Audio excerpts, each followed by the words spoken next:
Mình đang thấy đàn gà đang ăn. Gì đây? Cái đứa ăn cái gì đây? Ăn cơm. Ăn cơm hả? Trời ơi. Múc cho mỗi đứa một phần không chịu mà thích ăn cái này này mọi người xem này. Đây, 1, 2, 3, 4, 5.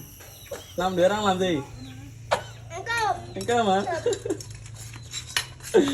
Sư phụ, ai là đây? Ai là đại ca? Ai đại ca ở đây? Ai đại ca? Ai? Đâu, ai đại ca? Đâu? Rồi,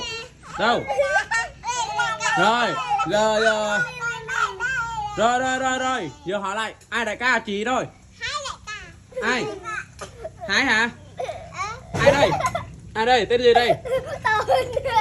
Tô này. Đây, Sim ơi, ai đại ca? Sim ai đại ca?